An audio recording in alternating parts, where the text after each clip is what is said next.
ஆறுபடை வீடும் அருள் வழங்கும் முருகா அருகே நீ ஓடோடிவா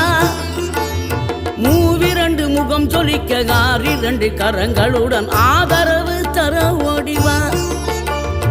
ஆறுபடை வீடும் அருள் வழங்கும் முருகா அருகே நீ ஓடோடிவா